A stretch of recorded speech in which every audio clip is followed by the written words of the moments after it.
Zencaster?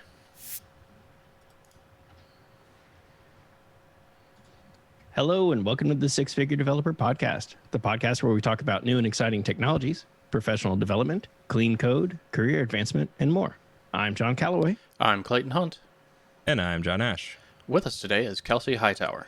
Kelsey is a 7-figure developer and principal engineer for Google Cloud. Welcome, Kelsey. Hey, happy to be here. Thanks for adding that extra digit. That it took a while to earn that, so I appreciate it. Sure. Well, would you, before we kind of get started into the meat of things, would you give our audience like a little bit of an introduction to yourself? Like tell them how you got started in the industry.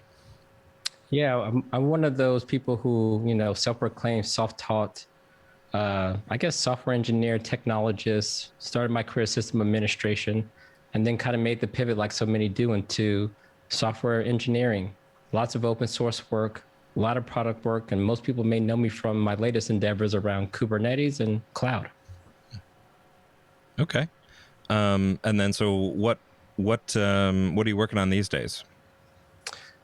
These days, the bulk of my work internally around product stuff for Google Cloud is mainly around serverless technologies, right? So a lot of us, if you have any experience with serverless, you may be thinking like functions, event architectures, and there's some of that. There's cloud functions, things I worked on in the past are like Go support for cloud functions, but now we have a lot more products around like workflows and event arc using cloud events to map things around.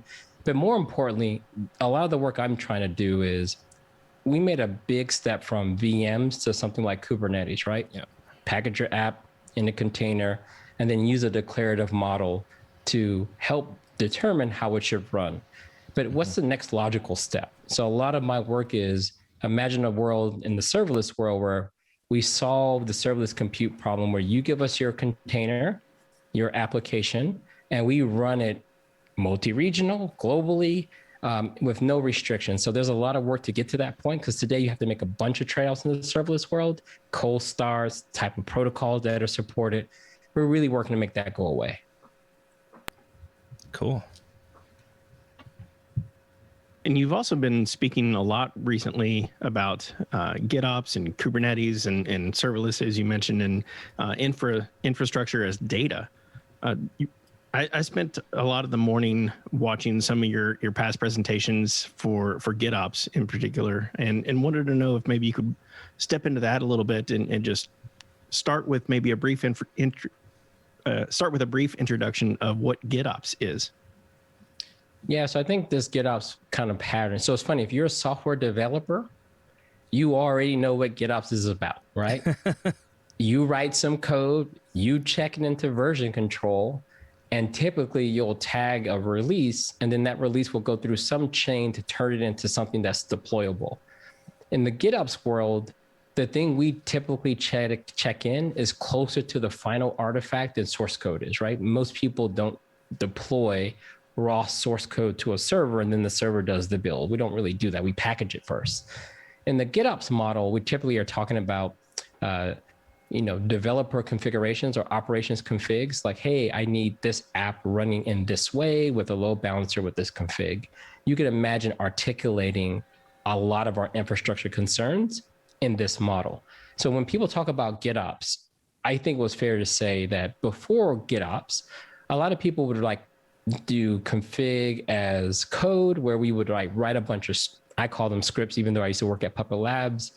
We build these modules to try to automate our infrastructure, but we're really writing a lot of imperative code. And sometimes we did check that stuff in, but once we checked it in, we needed other tools to turn those into modules, deploy them to something like Puppet, Chef, or Ansible. And then those tools would take off and do the change. What we're talking about with GitOps is we're actually shifting left quite a bit. We're not writing code as much anymore in the GitOps model. It's all declarative config. Some people call it YAML files. And in that world, the thing we want the system to do is really close to that final thing we check in. So this is why it's called GitOps, because Git is kind of the source of truth for the majority of our operations. You combine that with tools like Kubernetes. So in order for this to work, you need something on the other side that understands how to take a declared config and actually turn it into something real. And that's where this whole kind of GitOps workflow comes from. Well, YAML is how we know that we're in a cloud native world, right? Yeah, so that's the mysterious thing about this whole cloud native thing, that it's most of these patterns people discovered outside of the cloud. And it's really more of like post-cloud era. What did we learn? And there's a lot of things that I think we try to serialize into this concept called cloud native, but turns out most of it works on-prem. Okay. And we're mostly background in .NET development. A lot of JavaScript these days in single page applications, React and Angular, et cetera. But what we're talking about here isn't the, like you said, we're not deploying the DLLs. We're not deploying the artifacts that we were previously compiling, right? We're packaging up and delivering maybe a Docker file or a Docker image. Is that more accurate, or is that a way to think about it, or how would you better describe that? Yeah, so I think that's kind of close, right? If you're a software developer working in some of the language environments that you're talking about, think about the relationship between, or the contract between you and the infrastructure. Depending on what type of tools you're using, a developer will go build one of these apps and maybe, let's say, simplify it a little bit and you create an EXE. Well, a lot of times that EXE may not include the actual runtime that's on the other side, whether that's the CLR or a certain version that you're running. So the contract is like, well, is the server in the proper configuration to take my executable and run it properly? Then there's other factors like, is there the configuration correctly? Is the config file in the right place on disk? And so given that loose contract, there's a lot of effort to required to keep everything in sync. If you're a developer, you may say, well, what's in this thing for me? Why do I care about GitOps or Kubernetes? Well, from that perspective, if you think about like the shipping analogy, when you go to FedEx or UPS, the first thing they're going to ask you to do is put all of your things in a box and tell us where you want it to go. So then you're kind of sealing the thing up. Whatever you put in there, we promise to ship to the other side. So that will be the container image component. I don't want to know about your .NET, your Ruby, your Node.js. It's too much to keep up with. And honestly, it's very fragile. If I change the server in some way, then you, the developer, is like, whoa, when did you decide to do that? Like, that wasn't the contract I had because it doesn't look like my laptop. So the container tries to eliminate that scenario by saying, look, you put everything in the box, and the only dependency you'll have on the other side is maybe the kernel and the network. So we try to reduce that footprint. And then the whole GitOps component. So we're not really talking about shipping containers via Gits, right? That's not it. We're going to push those things to central repositories. But what we are going to put in GitOps is like how you want that thing to run. How many copies of that, what version of that container do you want to run? So basically, we're trying to reduce the contract to you package it, you tell us how you want it to run. Either I automate this part or you can declare it to me and I'll make it so. Real quick, before we do any more technical glitch, I need to do something. And should I tighten up my shot to match yours? You know, I feel like I'm much wider. Should I fix it?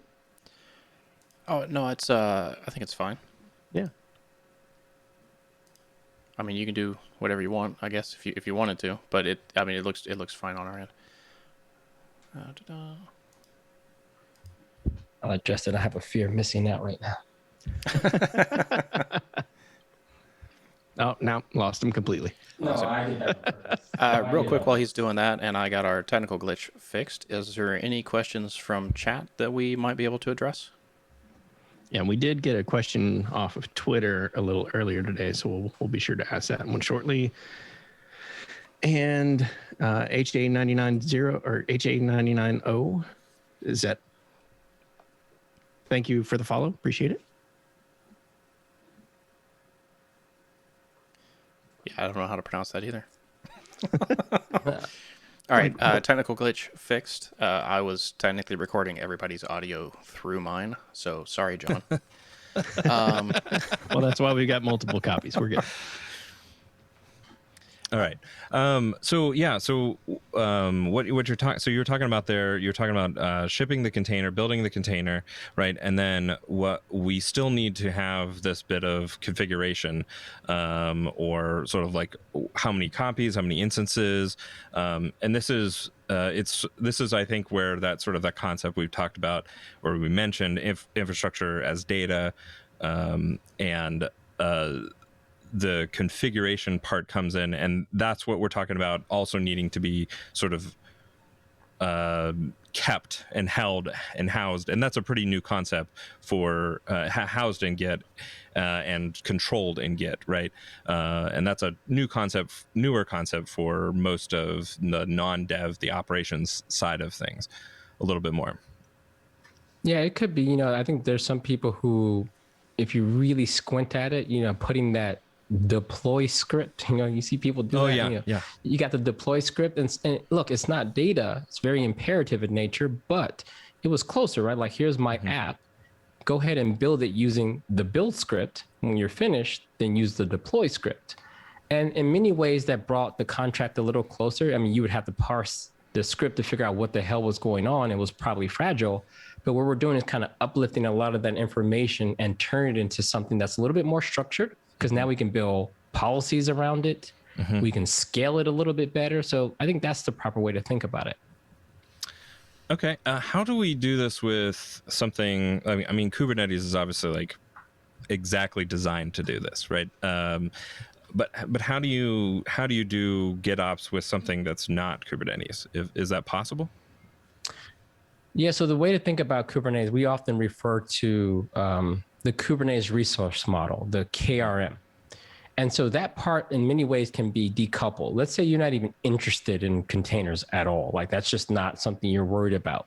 And if you think back to the early days of the web, right, you have a web browser, you have a web server, and in the middle, there's this HTTP thing to kind of deal with, your client asking for resources on the other side. But it's largely transparent. But it turns out, if you take that layer out, you can actually build other systems, right? You can build two services that are not even serving web pages, can communicate to each other by repurposing those verbs to do something else. And then you have REST, right? You can build a bunch of systems. So if you take the KRM out of Kubernetes, what do you have? Well, the fundamentals there are promise theory, right? You describe what you want and I'll make it happen. So what's the two big pieces here? One is the declarative. I have to have a declarative interface, that YAML file. And we call those custom resource definitions. And then you have to have something that can read that and then actuate it, right? Like, hey, if I want you to create a pub sub, message queue or something, you would declare, and this actually works, we call it the config connector in GCP. You can create a database, Cloud SQL, a Redis instance, but either way, you're saying, here's what I want that thing to be configured as, and then there's a loop. So you can do this with DNS entries if you really wanted to. You can do this, I don't know, your credit card payment. You can declare that there should be a payment of this amount to this other person. And then maybe your interface looks like, source account to target account. And as long as your little controller can read that information and make a transfer, then you can do it using the Kubernetes resource model. Now, there's an idea I can get behind: financial management through CI/CD. You got to take technical debt to a whole new level. Yeah. And then we insert our code and we just take fractions of a penny per transaction. Yes. Like in Superman 3. Right. So what about for deploying updates? Does that ease the process for telling our clusters or telling our pods to update to latest versions or change configurations on the fly? Is that, how do we manage that state or that configuration? This is where things get tricky, because in a perfect world, your controller will eventually resolve to the declared state that you want. So, in the basics of Kubernetes, if you're talking about a single cluster and you deployed your app initially, right? So you created a deployment YAML file that said, I need 3 copies of this version of the container. You go off, there's nothing there, it creates them. Luckily, that particular controller knows how to do a very simple kind of rollout, like maybe delete a few at a time and add the new ones. And if that doesn't work, roll back. So a declarative workflow there would be, well, take the existing deployment artifact that you have and update just the version of the container. If this was a CI/CD flow, maybe there's a Git repository where you're storing this config and you check it out, you build a new container, and then whatever version you end up with, you patch the data object and you commit it back to Git, or you apply it in line. But now you have this log of infrastructure changes, right? So it used to be this, now it's that.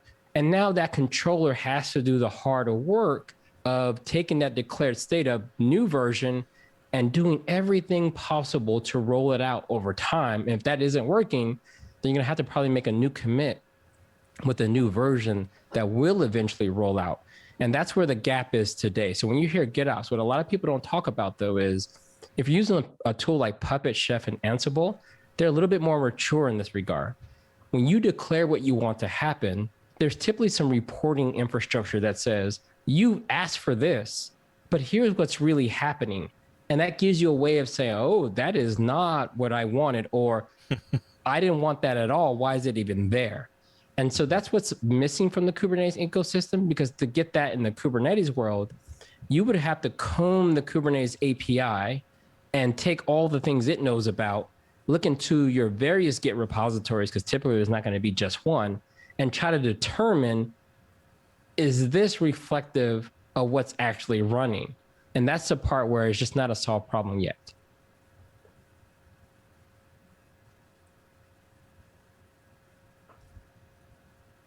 And with the effort to shift left and move a lot of these decisions and a lot of the responsibility of how the application runs and the resources it needs to run, moving those decisions closer to development time. When I look at, especially the three of us, Clayton is so far removed from Kubernetes world that he chooses to ignore it. I know just enough to get myself into trouble, and Ash has spent a lot of his time recently in the DevOps realm doing a lot of that work. Where do the responsibilities lie in learning and digesting enough of this information so that we can all contribute as we bring those responsibilities into development? That's a great question. Yeah, so this is where I think, I hear the term like DevOps, I remember when that term first came out, and there's this concept that, hey, this is a shared responsibility and we should be working together. And look, that's true to an extent, but when you really break it down, I shouldn't have to learn how to provision the internet to get online. Like, that's something a lot of people already know how to do. What I like is you go to Best Buy, you buy a cable modem, you screw it in the wall, and you're online, and then you can just start watching Netflix. That's it. Now, if you bring a DevOps mindset, they're like, Kelsey, ooh, silos are bad. You should understand what a DMARC is, and let's go out into the street and remove that green cover. You see all the coax cable here? Here's your crimper. We're going to cut the wire, and we're going to crimp it back. And you're going to be like, why are we doing this? Right? Isn't that what Comcast is for? Isn't that their responsibility? My interface to them is this coax cable on the wall. I actually am not interested in learning all the other stuff. I'm like, well, Kelsey, that's irresponsible of you. How, the more you know about how the internet works at the bottom, you'll be able to troubleshoot it better. I was like, yeah, sure. I agree with that. But I think that's a little bit outside of my scope. And if I do want to go there, maybe I will. We make a mistake in, I guess, enterprises where we say we want people to learn all the things, right? Mm-hmm. And the truth is, it's only because we're leaking infrastructure. This is not by design, or maybe it is, but I think it's not intentional. Who would want someone to have to learn Docker and Kubernetes just to deploy a standard app? We've been doing that for over 30 years. To deploy a standard app, I think the relationship should be, if I'm your platform team, I'm asking myself, what's the minimal amount of information that I need from you in order to keep your app running and redirect your logs and metrics to a place that you can go examine? So this is where we get to that pattern. I call it company.yaml, right? So if you work at Walmart, it'll be walmart.yaml or something like that. And then if I were to look in this YAML file, it wouldn't leak all the details about Kubernetes because most of the patterns you care about don't need to expose everything Kubernetes is capable of. So maybe it's like, what team are you on? What version of this container do you want me to deploy? How many copies do you want? And what part of the world do you want it in? Maybe that's enough for me to say, I know where metrics go. I already know where logs go. And I know how to take this and turn it into 5 different Kubernetes configs to keep your app healthy and running with the best practices. When people don't have that, typically what we do in the name of self-service, you get a kubectl, you get a kubectl, you need some SSH, let's rub some SSH on your kubectl. You got it from here. Oh yeah, take this TCP dump with you. And that mode, as a developer, you're sitting here saying, yo, this is crazy, right? That's like your language saying you need to understand the runtime and how it maps threads and all. Like, why do I need to learn that? That's what abstractions are supposed to prevent, so I can move quickly. So I think as a platform team, we got to stop or prevent leaking infrastructure details up into the developer workflow. And then over time, have much better contracts about what I need from you in order to leverage the infrastructure. All right. So in a similar but maybe tangent vein, last week in AWS user, not a article, but he said, or he or she said, Kubernetes' value is in managing complex systems. Yet virtually every tutorial, sensibly, uses single hello world style applications. This tends to leave Kubernetes viewed as being overly complicated. How do you think about bridging the divide? And I do tend to agree. I've spent several weeks with these other 2 guys over here trying to understand Kubernetes, and it was just so much effort to get anything done, and what seemed like, from my developer viewpoint, so little return on that investment. So is there a way to bridge the divide to make Kubernetes more valuable and less complicated to users, or does it simply need to be abstracted, as your previous answer may have suggested? Yeah, I mean, it's like, how many developers know how to make a processor, silicon all the way through a FET? Oh, I wish. Very few people in the world, right, can do that. But they still can use them, right, because they're packaged by ARM or Intel or AMD. And so we got to think about who's packaging here. Right now, most people are taking Kubernetes and giving people the raw silicon and saying, we can make a processor together. And that's not what you are. So processors are very, very, very complex. But most people use them for very simple things, right? But it doesn't mean that the complexity isn't justified at that level. The thing Kubernetes tries to handle, in order for an app to be easily run, like run this app, and if a server dies, put it somewhere else. These are hard distributed systems problem. So we got to put all that logic, the act of scheduling, the act of preemption. These things are really, really, really hard problems. So Kubernetes reflects the ability to do that for almost any kind of application, not just maybe your simple application. So a lot of times when we introduce people to Kube, it's hard to make the jump from hello world to running something like Kafka that has a dependency on Zookeeper and this, because you'll get lost in either A, you don't know Kafka that well, and I'm going to lose you there and with all the networking stuff. So I think most people, it's hard to talk about infrastructure because people said the same thing about cloud. Oh, why is there a VPC? And what are these firewall rules? And what's an IP and what's subnet mean? Like, that's a lot to leak up. And we try to give people Vagrant to handle all of those VM complexities. I don't actually think it's that different. And honestly, Linux is far more complex than Kubernetes is. If you look at all the code in the kernel, storage drivers, memory management, it is far more complex than Kubernetes, except for now distros have softened the blow. Here's SSH. Here's an init script. That's all you need to do. We're not quite there with Kubernetes. Now, to your point, if you are a platform team member, you probably need to learn Kubernetes, just like you had to learn Linux and everything else. If you are a person that is consuming infrastructure, then maybe if you don't have an operations or a platform team to give you a set of abstractions, this is where things like Cloud Foundry and OpenShift come in, right? They actually provide abstractions above Kubernetes. So you're interacting with something that feels more like Heroku than it does Kubernetes. That's always an option. Or you can go get a managed Kubernetes offering like GKE or AKS or EKS or something to that regard. Yeah, I think I've still got a Vim session open in the computer lab from 1997. So yeah. So I mean, I have some experience with a couple of my clients working with this, and I'm wondering if some of the reason where we're seeing this sort of tension and bleed over is also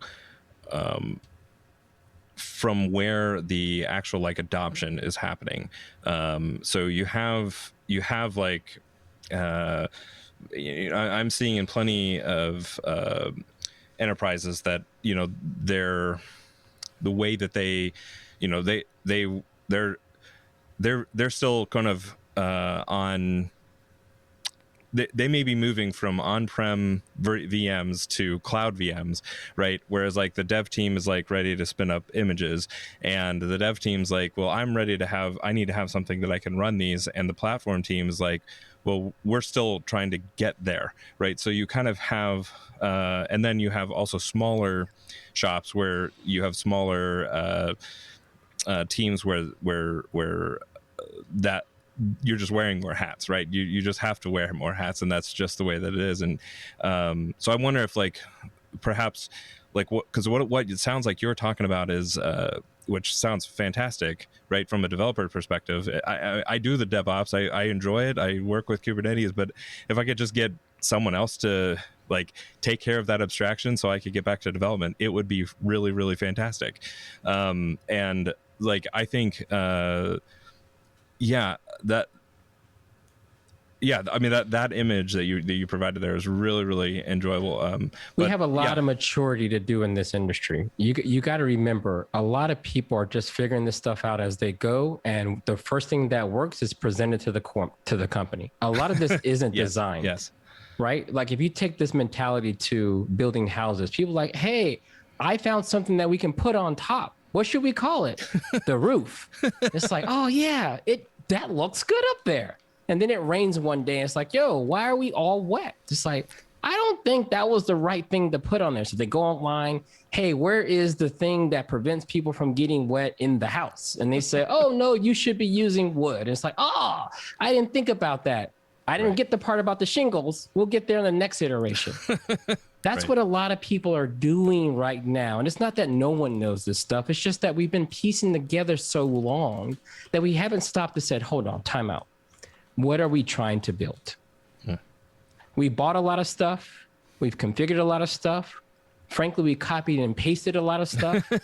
Yep. But no one really knows, what were you trying to build? So if you step back and say, if I was going to be an internet service provider, what would the interface need to be to do this at scale? And if you're an infrastructure person, your developers are trying to write code. I've been a full-time developer. I'm up like that new library that I imported.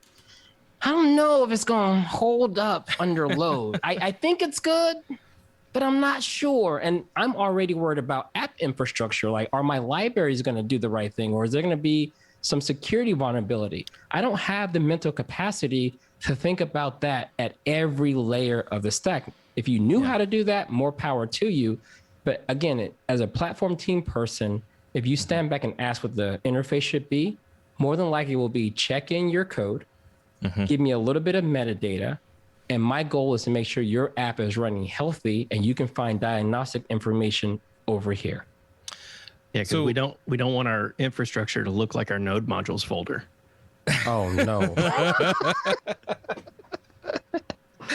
So do you think that it is the cloud? Is it the cloud providers like Google Cloud?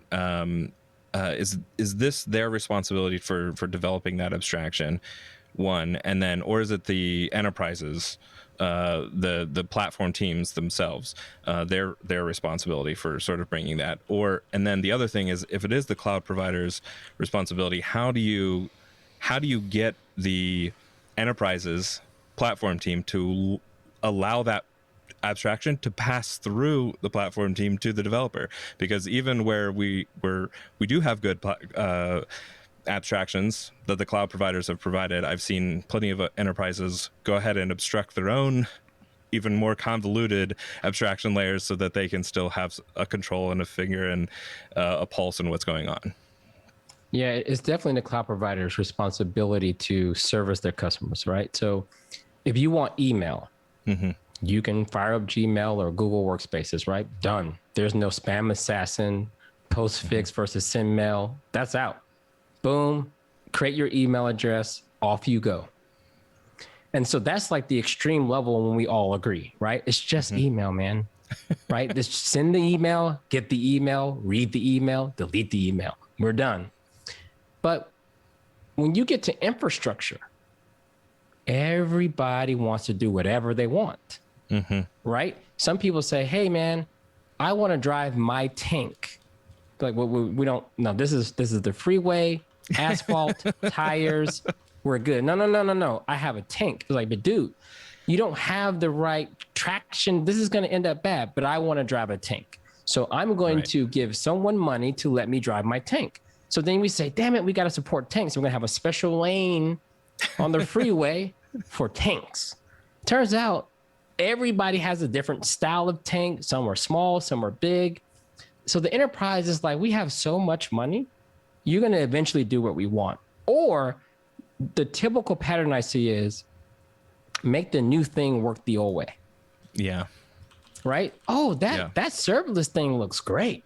You mean to tell me you can scale horizontally as long as I make sure that I do a few things in the app?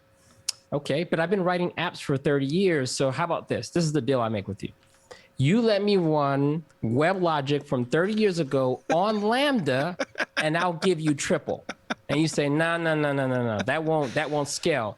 And then, maybe you call the right person, and eventually you get a roadmap item that says Lambda shall support WebLogic. And all of a sudden, we're back to kind of where we're starting. And there's nothing wrong with that, like to be pragmatic and fair. Yep. But this is how you get into this situation where App Engine, 10 years ago, Google Cloud, here's how you make apps. Focus on underneath, we had containers, Heroku, Cloud Foundry, but you have to make some trade-offs in how your app is modeled. So that way we can give you these benefits. And people looked at that and said, no, I want a virtual machine.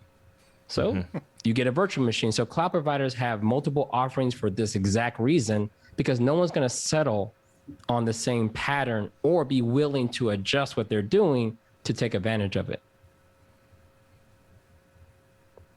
Yeah, it'd be nice if you could just, so like from a developer's perspective, I'm sure, DevOps has tons of reasons for not wanting the single use fits everything. But I would just deploy it. Just I want this to be served on the internet, and I don't want to think about it. I just want it to work. It's coming. We're getting closer, right? Because if you think about like a CDN for images, right? Back in the day, put it on FTP, do something weird, copy it around with rsync. Now it's just like CDN is taking that referral URL. I can serve it globally pretty fast.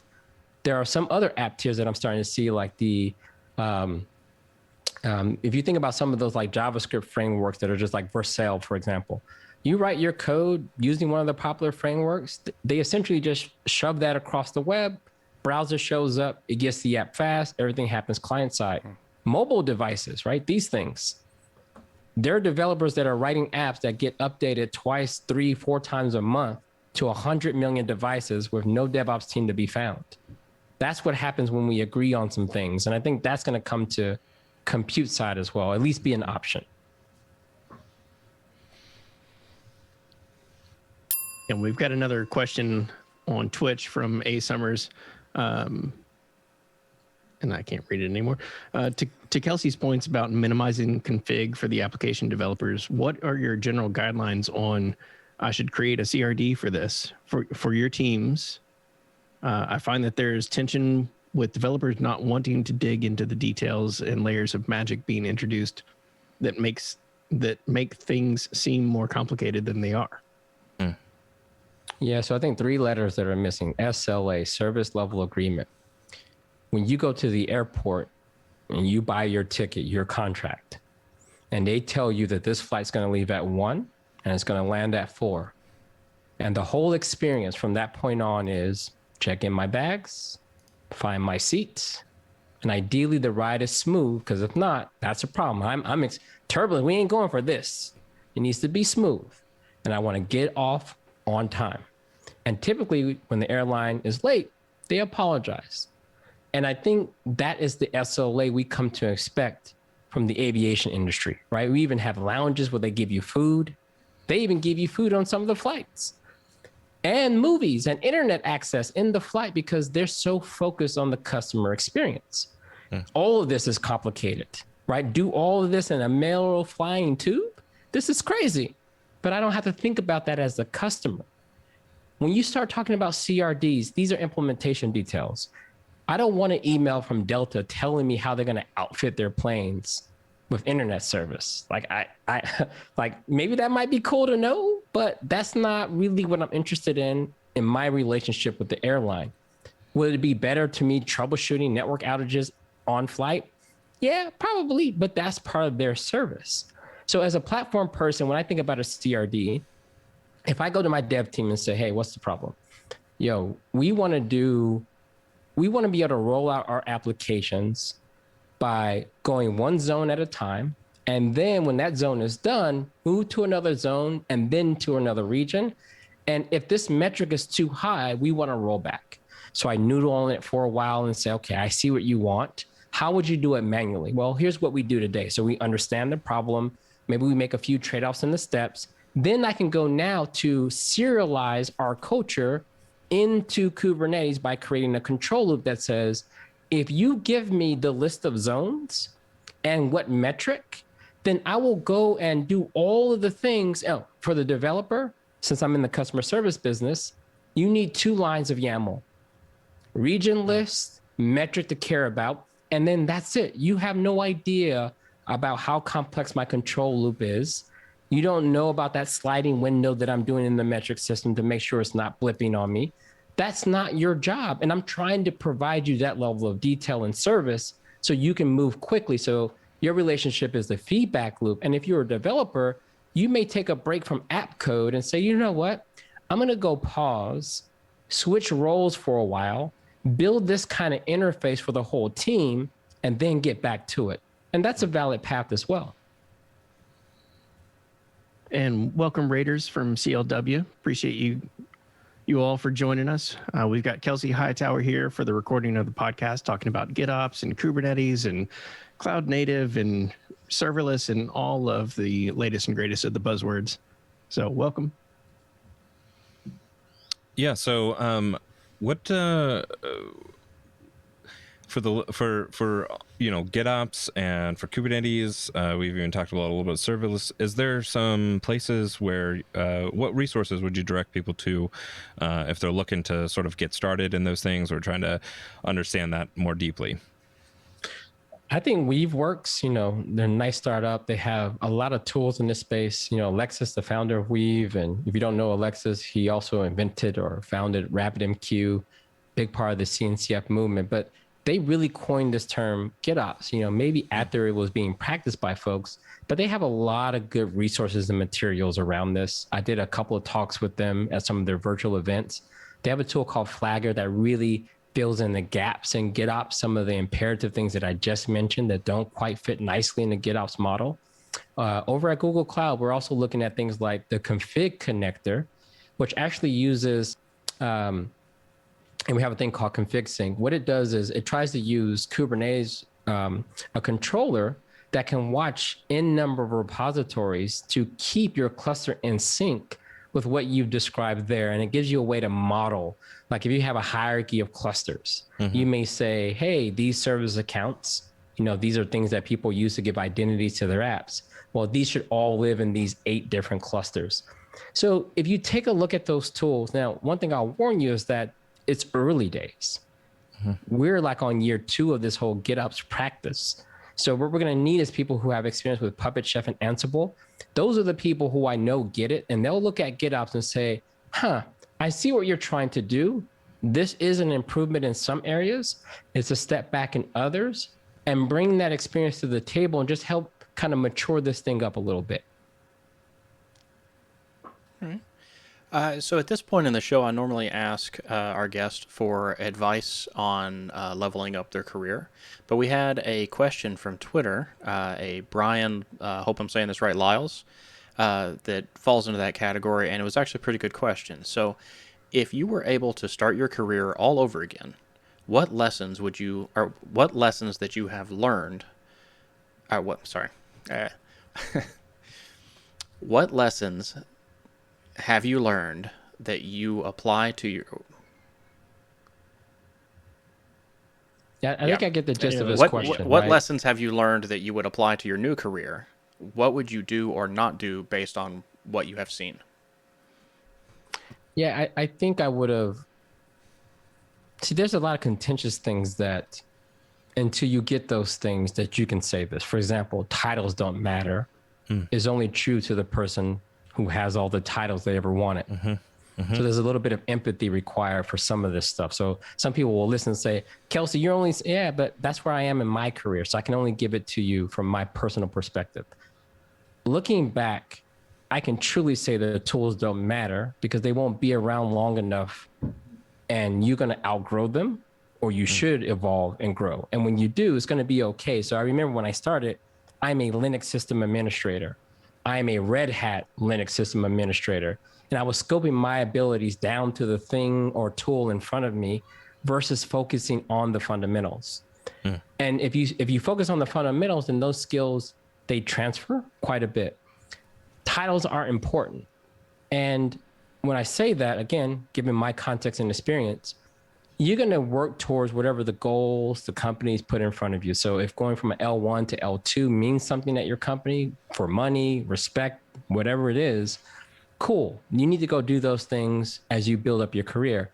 But one thing I learned later in my career is that if I thought outside the titles, I can actually make impact beyond what the company would ever ask of me, right? Very rarely has a company ever asked me to go to the next level.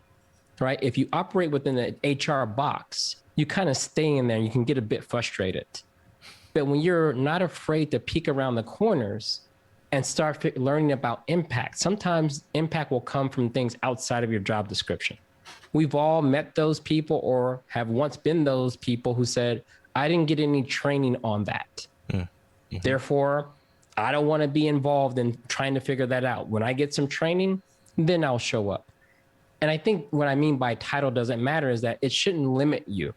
It shouldn't be the thing that defines who you are. It shouldn't define what your worth is. You got to go and try to create some space for yourself. The other thing that I think I learned is I used to be very nervous about switching companies too fast. Maybe you're at a company for only 6 months to a year and you're like, what is this going to look like on my resume? Zoom 15 years later, it represents a bunch of experience, hands-on experience, different challenges, being able to make adjustments because some companies reorg that much and it feels like you're getting a new job all the time. So I would say I wouldn't be afraid of swapping careers because I've also seen people who took a different path. Some people who have been at the same company for 20 years, and sometimes, not all the time, but sometimes those people end up with 20 years of 1 year experience because they haven't seen or gone outside of the box enough in their careers. So I think those would be the big things is like, I'm investing in myself as much as I'm contributing to the company I'm currently employed at.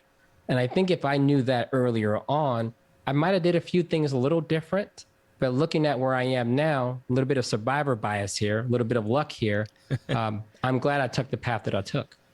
Yeah, I totally agree with that. That was one of your first point, or maybe second, was something that I was taught in the Army was, you might be a whatever, but learn the job of the person to your left, learn the job of the person to your right, because, well, in the Army, it was because if they get shot, you got to do their job. But, hopefully we don't get shot in this game, but you're right though, right? When someone's out sick, you don't want to say that, well, only Bob does deployment, so we got to wait until tomorrow. Like, if I'm your leader, I'm looking at you like, you never taken the time to learn how to do what Bob does? Okay, we got to make some changes. Yeah, and then on the second one, I totally agree. change jobs or change whatever when it is appropriate for you. Don't worry about how long you've been doing it. In fact, getting started in the tech world today, you almost have to change jobs at least once a year for the first few years just to get that pay raise that you deserve for having the experience that you have. So. Yeah, my wife used to be very nervous. She around that 1 year mark, she's like, "Do you still work there? What's going on?" I was like, "Yeah, babe, I'm quitting." But I think after the 3 times, she just saw the paycheck increasing because it's something about getting your new set of skills, interviewing with a different company, and for some reason, I don't know why this is, but the place you work is hard for them to see value in something they already have, versus a company's like, "You would be a great addition to our team." Is very different from just being a great addition to the existing team, but that's the way it works. Yep. Yeah. All right. Where can our listeners go to follow you and sort of keep up with what you're working on? Twitter is kind of like my place to be. I like to engage, and my DMs are open. Don't abuse them, please. But I do take one-on-one time to like pick up the phone and talk to people. Sometimes I'll jump on a meet, but social media, Twitter, talk about tech, a little bit about life, and also interacting with people to help them out on their career journey. Excellent. Well, that's fantastic. Chat, hang out just a few minutes. We're going to wrap up the podcast recording here, and we're going to continue to hang out and chat with you and answer any questions that you might have. So go ahead and fill the chat area with questions. We'll wrap up the podcast recording, and you can look for this episode of the podcast in your podcast players in the next 2 weeks. So with that, we'll say, Kelsey, thanks so much for joining us today. Thanks for having me. That was Kelsey Hightower. Kelsey is a 7-figure developer and principal engineer for Google Cloud. If you like this episode, please like, rate, and review on iTunes. Find show notes, blog posts, and more at sixfiguredev.com.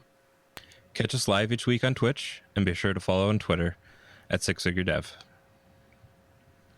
This has been another episode of the Six Figure Developer Podcast, helping others reach their potential. I'm John Calloway. I'm Clayton Hunt. And I'm John Ash. And podcast is out. Well, there was a few tongue twisters there.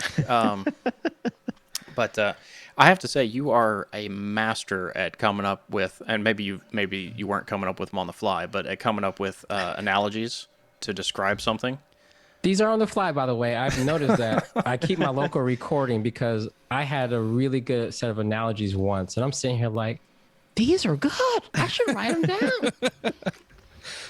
Yeah, we had a couple of comments in chat throughout the recording saying the analogies were just spot on, because it is about finding what clicks, because we have spent a couple of different live coding sessions working through some Kubernetes issues, working through some Kubernetes learning. We've had guests on and doing live coding in Kubernetes. We've had guests on the podcast talking about cloud native and Kubernetes, and none of it is really sunk home with Clayton just yet, but I think it's because he has a solid DevOps team where he is that is not yet even embraced Kubernetes. But yeah, it's about finding what clicks and what reaches you where you are with your level of understanding and why it matters, because Kubernetes isn't really about the development experience or helping the developer. It's about ensuring running applications, delivering those applications at scale, and managing that infrastructure, managing that state, right? Yeah, and I think that's where the industry got a little bit ahead of its skis a little bit, right? We love to say this thing we're working on is for developers. It's for developers. Right. Yeah. And it's like, as a developer, anything outside of my IDE and keyboard, I'm a little skeptical if it's for me, right? I think it's for you trying to, give an API to the thing you own. But for most developers, I mean, like the holy grail for most people is, that inner dev loop is so important. Once the machinery is created, some people call it a CI/CD pipeline. But when I check in code and tag it, I expect that the factory will take it to production at the right pace. We don't typically think about always interacting with pipelines and low-level infrastructure as a part of our inner loop. Yeah, you hope so. You hope something's going to pick it up and do that thing. But a lot of the clients and the companies that I've worked with, they're even younger in their journey on introducing CI/CD, introducing pipelines, introducing getting off of legacy servers in house. It's moving to the cloud. It's adopting the things that their competitors are already ahead of them and learning how to go fast and go well. Well, I always tell people they have a CI/CD solution. It's just manual, right? Like, yep. Have you taken the time to write down the thing you're actually doing? Because it's not nothing. Mm-hmm. It's not about trying to sit on the sideline and saying, well, when we get Jenkins all set up correctly, then it'll be better. Probably won't. You'll probably automate some other bad thing. I think people owe it to themselves just to chill for a second and say, what are we currently doing? Because you'll find you probably have like 8 or 9 different pipelines of how change gets recommended, executed, and delivered, right? Mm-hmm. Most people, they just write it down. I keep saying serializing your culture. Because if you show me what you're doing manually and what I've done with my own hands in my days of having that job, you look at all the steps and you say, are these even the right steps? It's like, nah. Okay, let's get to the point where we're happy with what we write down. And I don't care if they're manual. But then we want to serialize the thing we like and call it V1, put it in a tool of choice, and then start cranking out V2 and then replace it. Yep. That's it. I think people are afraid of the hard work component of this. People are like, oh, if I just download the right CI/CD solution, right, I'm done. I'm like, no. This is just tools. All you're going to do then is have to do the hard work of figuring out what to put in the tool. Yeah, we're agile, or we're Scrum. We're agile because we have stand-ups. We're DevOps because we have a pipeline. But I listen I listen and or read the 4-Hour Work Week, usually about once a year, and in that he's talking about how he develops his processes, his procedures. It's not about automating the horrible things that you have pieced together. It's about refining your processes and then automating the refined process. It's not taking the Word document with the 37 steps on how to get something deployed. It's refining that process so that it is easy. It is easy to diagnose. It is easy to describe. It is easy to reproduce. Yeah, this is actually specifically what I've been doing over the last couple of years with my current client, and we explicitly do not automate processes which we don't like and don't want, right? We only automate the ones that we want to go forward, right? And so we note those things, we minimize them, we minimize the amount of steps that you have to take, but I always make sure that we don't automate those. I was like, we don't want to commit that process to legacy. Once you've automated it, it's now like encoded into the way that we do things, that's been one of the key components of the way we do things. But one of the things that I when we were talking, we were talking about how the industry is not there yet, right? Like we don't have this lever of abstractions. We don't have all of the tooling and whatnot where we can just easily give these things away. What do we do in the meantime, right? Like, so when we're on a team and we want to sort of get the ease of Kubernetes, and you want the benefit, you want to have that GitOps flow, you want to have sort of faster, more reliable. Don't you? I guess in the meantime, we just have to learn Kubernetes. Is that like? I guess that's what you're saying. So can I tell a small story? Yeah, go ahead. So I used to work in financial services, and this is about mid-career.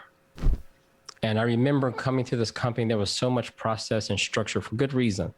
Mm-hmm. Lots of IBM mainframe, all this stuff, a little bit of new stuff. And I get there and I remember they were like, this is the build guide.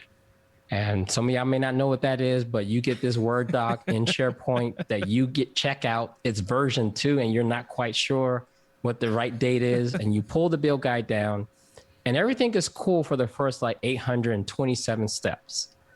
828, the script is no longer in the same directory. And you're sitting there like, I must be missing something because right. we're at the tail end of this deployment. It's not going to work. And so I remember going through this build guide section, and they're like, Kelsey, this is how you do it. And I remember it's the holidays, and I'm new. I'm the new guy. I'm like, I'm second month in. Everyone else in enterprise, holidays start like December 4th. Yes. And people come back on January 4th, but not you because you're the new guy. And so I'm sitting there, and I was like, you know what? I ain't going to tell nobody, but since I'm not working with nobody, damn the build guide. I made this nice little wrapper script that all they had to do was tell me what the version was. Because they would come downstairs. They would literally come downstairs and say, hey, Kels, deploy version blah, blah, blah of the jar. And I had this bash script that would SSH to the servers, put the jar, bounce JBoss, we back, baby. And then they were like, damn, how are you doing this so fast?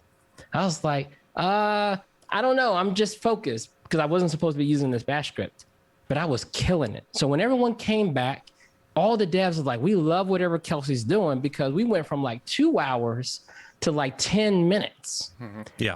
And so they said, Kelsey, what are you doing? And I showed them the little script that we had. And I said, you know, one thing I realized is that it doesn't really matter. I took Jira, the front door, and said, you guys keep asking me to change things based on this ticket.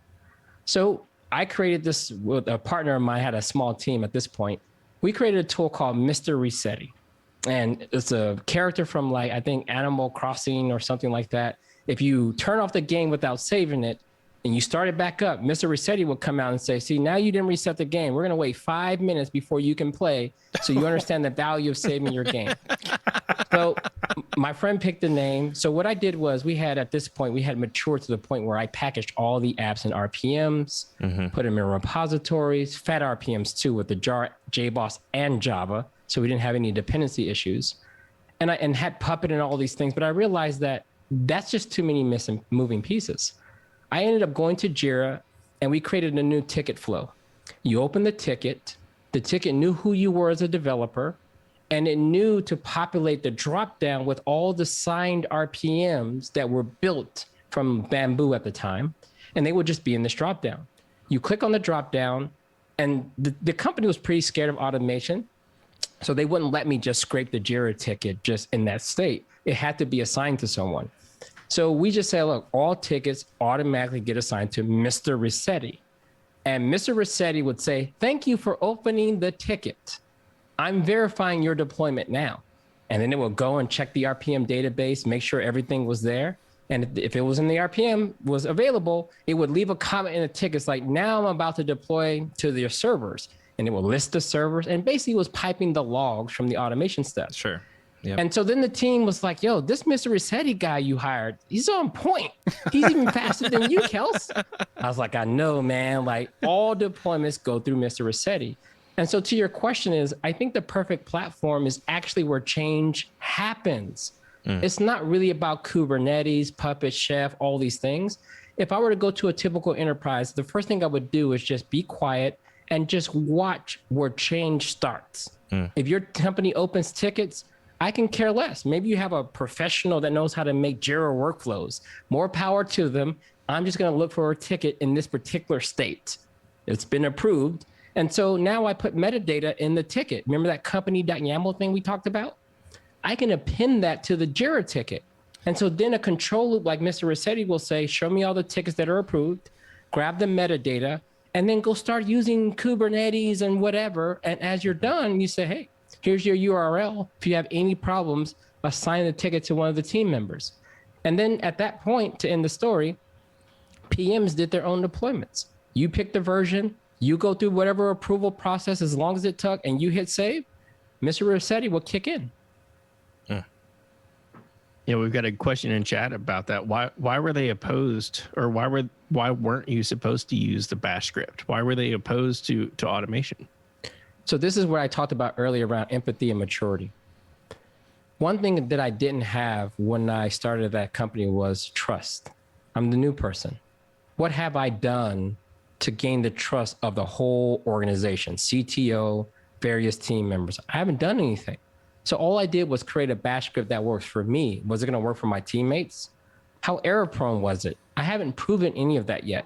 So I can see, given all the history of that organization, of people who have come and gone, maybe left a mess, but didn't really think about rolling it out.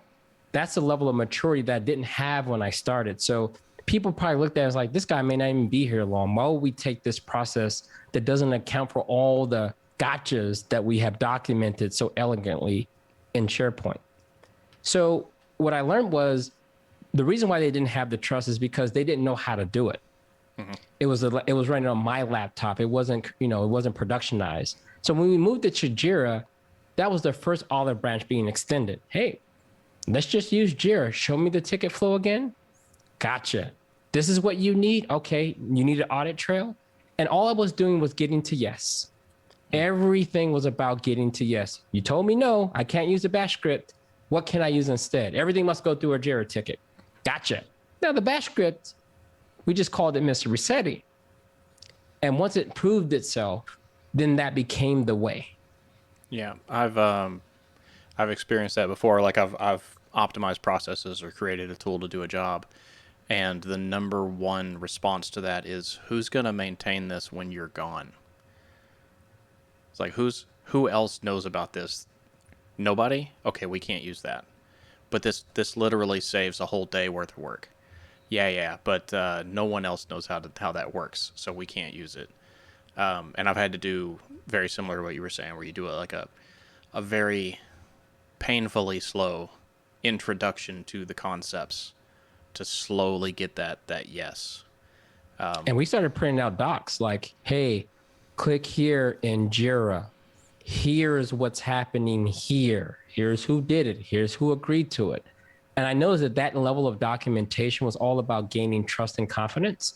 And then when people saw that they can be the one that clicked on the drop down, it's funny, someone talked to me from that company just 2 months ago, because it's still running. This same setup, that makes me scared, but it also makes me understand that there's more than me that can support it. Sort of. I mean, so maybe their situation hasn't changed and that's why it's still running, but more than likely, they don't know how to change it. And so they haven't touched it. You know what? Let's go with that one. So there's an opportunity for you to provide maintenance and support going forward. Not me. One of our listeners out there, this is your chance, your big chance to clean up my mess. You just got to Google Mr. Resetti and then figure out where that's running. Yeah, and you mentioned the maturity of Kubernetes in the industry, and we've looked at things like Project Tie, and Ash has been doing some things with Customize. When I first started looking into Kubernetes, maybe a year and a half ago, 2 years ago, it was Helm and Tiller, and then Tiller's not a thing anymore, and there's still Helm, and you've got to modify these 12 files to get everything to work. And I think to Ash's point, is it just that's what we have now, and that's what we are using? Is the next big thing the single CLI in front of that, or the single path in front of that, the unification of all those configurations, or is it just that it's so that not necessarily that it's so complex, but that it can be configured for so many different things that there's not a one size fits all configuration interface that we can put around it? Yeah, so I think when you think about what Kubernetes is today, it's a platform for building platforms. Mm-hmm. Right. So most companies want the flexibility to do things in many different ways. We've come a far way with just saying everyone put their stuff in a container image is a big leap forward when you think about all the tools we dealt with at that level. But there's still like so many ways people want to run an app and so many parameters that those Kubernetes configs keep getting larger to accommodate almost anything people want to do. So you have that. Depending on who you are, so there was a couple of companies I've interacted with over the years where they had a huge Mesos install. And for that stuff, 3 or 4 years ago, they built some high level abstractions that didn't leak Mesos at all. And so when Kubernetes came out, they just swapped out the engines. And the developers at that company are like, yeah, I don't know about Kubernetes versus Mesos. And like, they just got swapped out on them. And maybe there were some small kinks, but they never leaked infrastructure to begin with, right? Some companies can do this by switching from like Red Hat 6 to Debian. For the most part, it's going to work to some degree. Some package names may be slightly different, but for the most part, you're going to be okay. And so really it comes down to, can we stop leaking the infrastructure? So some companies we've never built the abstractions ever, because the abstractions weren't required just for Kubernetes. They were required for bare metal. They were required for VMs. They were always required. It's just that most people kicked that can down the road for so long that the natural tendency is that, oh, look at Kubernetes. Just give everyone SSH or kubectl, which is the new SSH. So that's the problem. It's not really about, but some other companies are, yeah, we're not going to use Kubernetes. We're going to use like OpenShift. That kind of comes with a bit of abstraction, or maybe they want to use Cloud Foundry that has its own. But even in that case, since Cloud Foundry can't run everything, you're going to end up with a second platform that can run the rest of the stuff. Right. So we're just in this situation where software is a liability. Yep. The more efficient you tie that to the platform, you're going to have to carry both of those forward. Mm-hmm. So the things that make us faster are sometimes the things that will eventually make us slow, right? Mainframe is a great platform when you think about it. You got this big box that basically hides away compute, storage, and all the other things. And you just write a bit of business language and just process. Boy, in 2021, you wish you didn't have all that stuff. But we can't forget how much value it brung to you for 40 years. Mm-hmm. Yeah, early in my career, I was doing VB.NET and jQuery, and forever it was the business folks walking through and saying, well, if this doesn't work, we're just going back to the AS400. Like, okay. Ultimatums. Yeah, like, all right. If it works for you, then there's really no reason not to. Oh, posture check. And chat, really appreciate all the new follows and the redemptions for the hydrate. I think I'm about out of Sprite, and we just got a posture check, so we'll get that going. Yeah, posture is bad. I just had my second disc replacement in my neck, so yeah, posture is not a good thing. But maybe if it were better, I wouldn't have needed 2 discs replaced. But whatever. So what's next for you, Kelsey? Do you have a lot of projects going on, a lot of speaking engagements? What do you spend your days doing these at this point? So my role internally, there's a lot more business. These platforms need to be profitable. Mm-hmm. So you're not just building cool developer tools, you're also building a business. So the reality comes down to like, if this cloud thing is going to work, it needs to be efficient for all players, the customer and the provider itself. So there's a lot that goes into, building these abstractions or these workflow engines or these compute engines for people. So day to day, I'm thinking about that at the business level. Coming out of that, then there's a lot of organizations, like some we've kind of mentioned, where you need to convince the whole organization how to think about moving forward while also bringing what they currently have along for the ride. So a lot of that stuff is going to be executive meetings. I'm an executive sponsor for some of our larger accounts. And then on the open source side, to me, that's the world of the art of the possible. There are no restrictions for what ideas you want to try. No guarantee anyone's going to use it, but it gives us the ability to try new things and then share with other people to see if it's going to work for them. And so I keep my eye out on the open source world, but there's a big part of me that believes all of these things that we're talking about, we have to continue to push for this serverless set of abstractions that say, if you have no interest in playing down there, then this is where we got to go forward. So a lot of my time is spent building or thinking about what is that perfect compute thing and how does it relate to the other things like databases and message queues. So a lot of my day today on the technical side is thinking about this from the business side to helping people realize it. And then what is the art of the possible and keep pushing forward. So that's the main things. And I think on the personal side is just watching how all of this is going to recover, right? Like we're in the middle of this COVID, right? We're all stuck in these rooms. If I do one more virtual event, I'm gonna scream. So much so that I'm just doing very few of them. There is no replacement for the human interactions. It's just virtual conferences are hard to pull off because the bar is so high from an actual real conference. So I think conversations like this fill the gap, right? They're not so canned, they're open, and it brings out the elements of like human interaction versus I'm going to present to you this slide deck, even though I can't see you or your body reactions, but you're going to get this 20 minutes because that's how long my session is. Those don't work for me as much.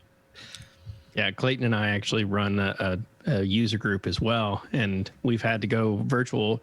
We were starting to stream them live anyway when we were in person, but since we can't be in person anymore, we have gone fully virtual and have brought in speakers that we wouldn't normally be able to get in locally. So we've had that opportunity, and that opened up things a little bit more. But I think our community is missing that in-person interaction as well.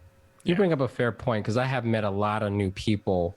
I just do these spontaneous office hours and just throw out a Calendly link where people can just jump on.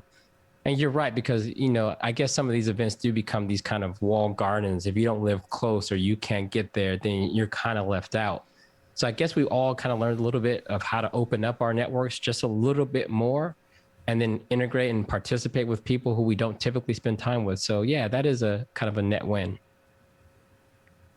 Yeah, that was probably why I haven't felt.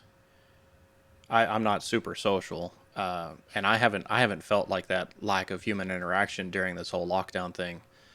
Probably because of this podcast and because of our meetup that we run. You know, like I may not get to like, you know, sit there and shake your hand or something, but I do get to meet new people that I wouldn't normally meet, and I get to talk to people that are different from, you know, the 3-year-old and the 5-year-old.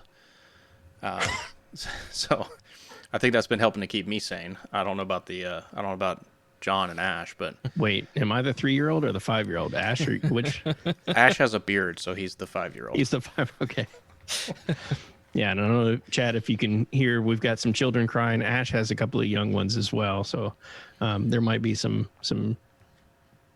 distant children screaming in the background, but pay no attention. Or laughing, it's fine. or whatever. MMA, something like that. Well, I'm going to wrap up in a few minutes. How many people do you normally get on these streams? How many people are hanging around? We've got 49 in chat right now. Oh, wow. So and we've got maybe one last question from Faisal. Let's take a few. Let's take a few from chat. So if people are listening on the Q&A, throw in your questions. I'll answer as many as possible before I jump off. Yeah, appreciate it. So Faisal asks, how do you help executives or larger companies understand the value of serverless? So that was a bit tricky, but a lot of times the executives that have a bit more clear goals. So it depends. Like if you're a CIO, you can probably care less because you got to think about the entire business. I can care less if 1% of my apps get to leverage the serverless experience. Like you just may not care as much. So then we have to broaden the conversation about what we mean by the serverless operational model. So even like in the case of Kubernetes, we talked about how challenging it could be to build a kube team, hire, manage that thing. The GKE offering in many ways feels like a serverless offering. It has the SLA to try to hide the lower level concerns that go into cluster management. And then when it comes to things like databases, right? BigQuery can be seen as this serverless kind of platform, or cloud storage can be seen as a thing where you don't think about disk rays and all of these kind of things. So an executive will say, I like this operational model. If I can align my business usage to your managed service, then we can get real close. And I think that's super important because if you think about it, networking has always had like Cloudflare and Fastly and some of the CDN providers. Those things are essentially serverless for most people. You deploy your network config and then you consume, and you typically pay based on your usage. We're trying to apply that operational model to more things. So for more executives, we try to say, because the last thing they want to hear is, we're going to adopt some new technology, but we're going to spend a year training people, buying servers, configuring, and then a year from now, we're going to be able to use the thing you're talking about. They don't want any part of that. So the biggest thing I do is try to show them, hey, if you want to do like ML, for example, speech to text, the serverless mindset would be call the Google Cloud Auto ML API and get a response. And they say, yeah, I like that. Let's do some of that to see if this is even worth doing. And then we'll decide, can we take the business risk of using a cloud provider's offering, or should we try to figure out how to roll our own? Very good. Very good. So chat, if you've got any more questions, it looks like we're slowly wrapping up here. Kelsey, do want to say thank you very much for coming on. This has been an absolute delight. For folks wanting to learn more, I think you mentioned Twitter is the place to go. Kelsey Hightower is the Twitter handle. Any other places to go? I'm GitHub? putting a lot of prototypes these days. I don't maintain as many open source projects as before, but when I have new ideas, I do try to turn them into something that people can actually touch and experience. You know, like what is it like to run Vault, you know, the secret management tool from HashiCorp on a serverless platform like Cloud Run. I'll typically just publish that. The same is true for like Lambda introduced containers recently. Turns out you can run Lambda containers on Cloud Run. So this is where I put my experiments, show you the code, show you the configuration so you can try it too, and then maybe put some opinions and thoughts out there as well. Excellent. Excellent. Thank you so much. Yeah, we've got some more thanks coming in to you. So Kelsey, thanks from FiSig. Thanks from Grateful Cafe. Thanks from everybody else. Thanks everybody for the new follows and the hydration breaks and the posture checks. Really appreciate that. We will be back here at 6 p.m. Eastern, 8 p.m. Eastern Wednesday for the live coding. We'll be back next Monday, 6 p.m. Eastern for live broadcast of the podcast. Look for this episode all cleaned up in your podcast apps in about 2 weeks. With that, we'll say goodnight to Kelsey and thanks again. We'll be in touch and we will raid our friend over at Mastermind. So thanks, everybody. Have a good night. Bye. Thank you.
But yeah, I'm the head of cardiothoracic surgery, Dr. Florence B. Wells, on Friday nights at 6 o'clock. Incredible.